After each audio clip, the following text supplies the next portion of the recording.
Kembali lagi dalam acara Ada Kelas di ATV.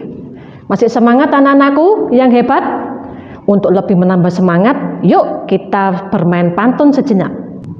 Dari papan terbuat pintu, jendela depan ada 3. Barang siapa menuntut ilmu, dekat kakinya menuju surga. Rusa kecil diam terkurung, kurang makan, kurang minum. Cari ilmu jangan murung, cerialah selalu banyak senyum. Bagaimana?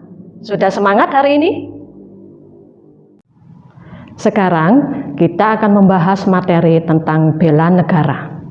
Dalam pasal 27 ayat 3 Undang-Undang Dasar Negara Republik Indonesia tahun 1945 menyatakan bahwa setiap warga negara itu memiliki hak dan kewajiban dalam upaya pembelaan negara. Untuk lebih jelasnya, mari kita simak tentang dasar hukum dari bela negara di bawah ini. Dasar hukum bela negara. 1. Undang-Undang Dasar Negara Republik Indonesia tahun 1945 Pasal 27 Ayat 3 tentang pembelaan negara. Pasal 30 tentang pertahanan negara.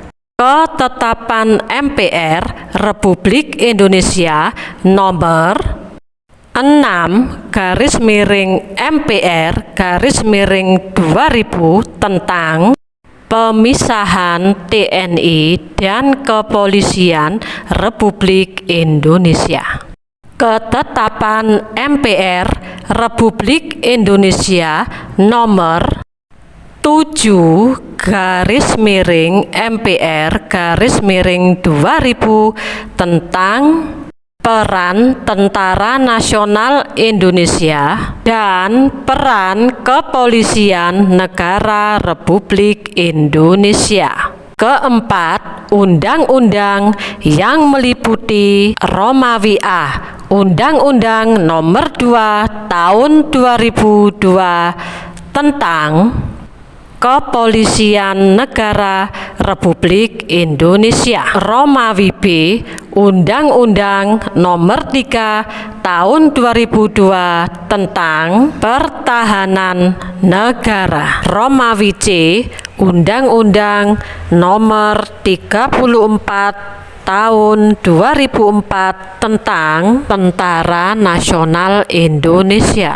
Romawi D, Pasal 68 Undang-Undang Nomor 39 Tahun 1999 tentang Hak Asasi Manusia. Romawi E, Undang-Undang Nomor 23 Tahun 2014 tentang pemerintahan daerah.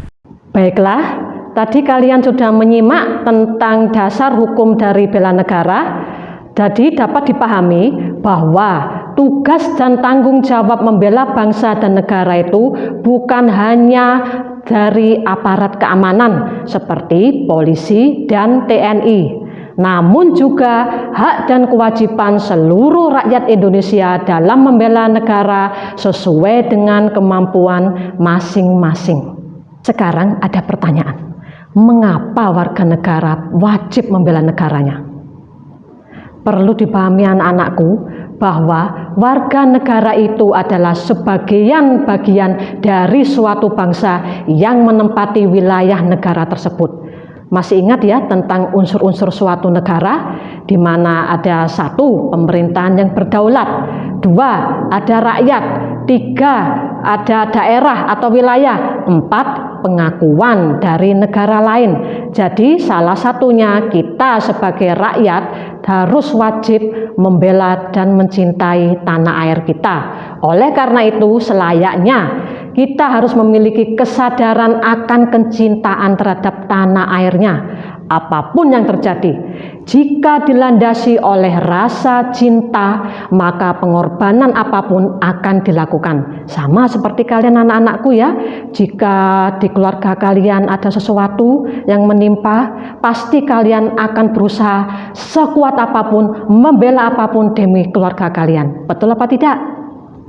Jadi intinya, dari bela negara itu yang kita bahas tadi, yaitu kesediaan untuk memberikan sesuatu tanpa pamrih, tulus, ikhlas, atau rela berkorban untuk bangsa dan negara. Itulah inti dari bela negara. Sebagaimana hadis Rasulullah yang berbunyi, "Hujbul waton minal iman." Cinta tanah air adalah sebagian dari iman yang telah digelorakan oleh para pahlawan bangsa kita, oleh para ulama kita, untuk membangkitkan semangat berjuang dan rasa cinta tanah air. Jadi sesuai dengan hadis Rasulullah tadi, membela negara itu selain dengan mempertahankan, kemudian dengan cara melindungi serta memajukan bangsa. Jadi jangan tanyakan apa yang dapat dilakukan oleh negaramu untukmu, tapi tanyakan apa yang bisa kamu lakukan untuk negaramu. Nah, anak-anakku yang hebat, mari kita lihat cuplikan gambar berikut ini dan bandingkan. Perjuangan mempertahankan negara kesatuan Republik Indonesia dilakukan dalam dua cara. Yang pertama, perjuangan fisik. Yang kedua, perjuangan melalui jalur diplomasi. Dari kedua gambar tersebut di atas anak-anakku, dapatkah kalian menebaknya mana yang perjuangan secara fisik dan mana perjuangan yang secara jalur diplomasi? Benar, kalian hebat.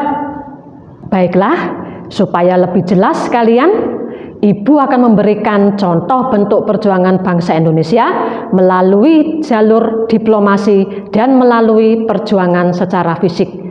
Silakan kalian perhatikan cuplikan video berikut ini.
Zaal op het Binnenhof in Den Haag begint de ronde tafelconferentie.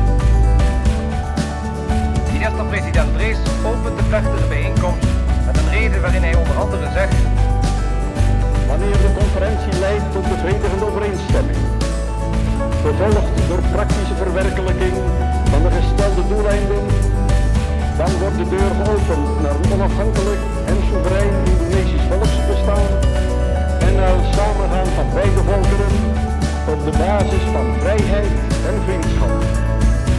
Vast staat dat hoe de conferentie ook ontwikkelt, zij van ingrijpende historische betekenis zal zijn voor het leven van de volkeren van Indonesië en Nederland.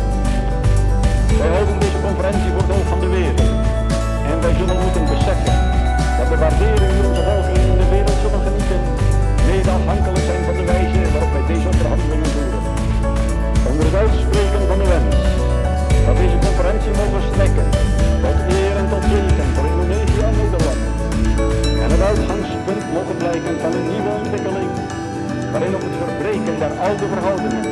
en vrije en voor beide volkeren vruchtbare samenwerking mogen volgen, verklaar ik thans de onderstaande. Sudah paham anak-anakku yang hebat? Dari cuplikan video tadi, baik perjuangan bangsa Indonesia secara fisik maupun melalui jalur diplomasi. Nah, sekarang Ibu punya cuplikan peristiwa sekali lagi. Mari kita amati bersama-sama.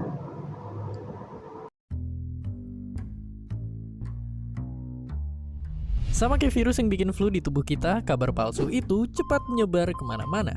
Bedanya kalau flu bisa diobatin dengan istirahat dan makan makanan yang sehat, hoax atau kabar palsu itu butuh obat yang lebih kuat. Tapi seperti yang ditanyakan Katru Nada ini, kenapa orang gampang percaya hoax? Kenapa bisa cepat tersebar? Dan kenapa harus dihentikan? Jawabannya karena bias konfirmasi. Oke, jadi gampangnya kita seringkali nerimain sesuatu tanpa dipertanyakan dulu karena informasinya bikin kita setuju.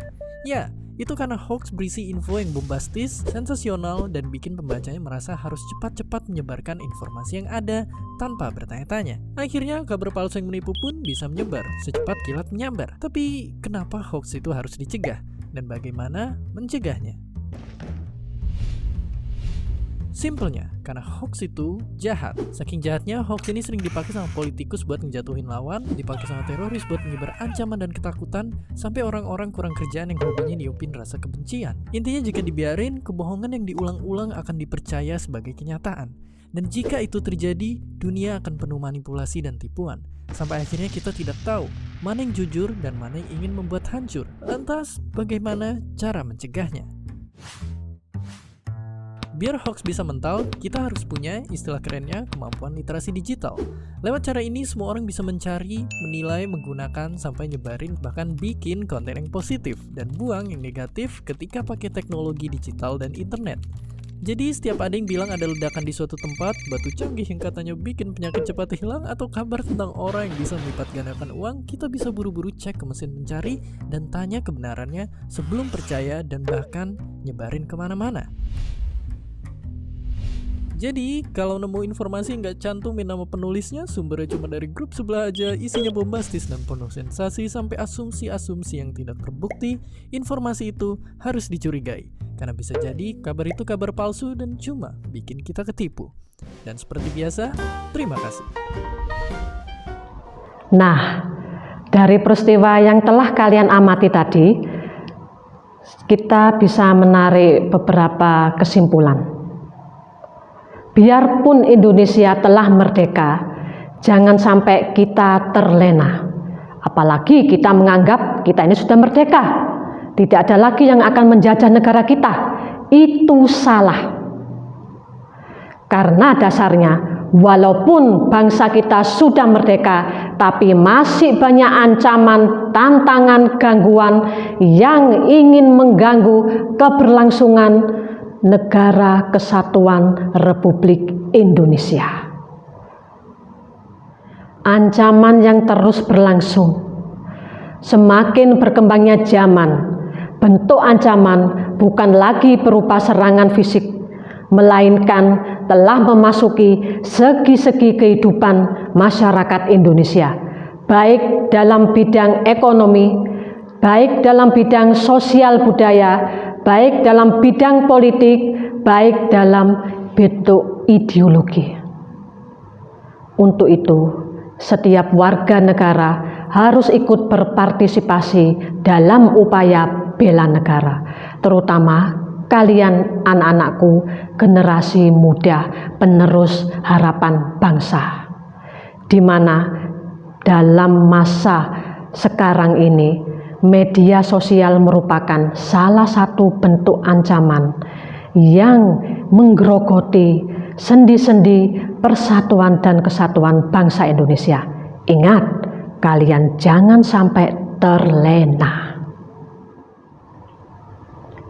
Sebelum kita akan membahas lebih lanjut tentang ancaman itu apa, bagaimana bentuk ancaman itu, dan upaya partisipasi warga negara dalam perwujudan bela negara di setiap bidang kehidupan, terutama untuk generasi muda, kita saksikan dahulu pariwara berikut ini.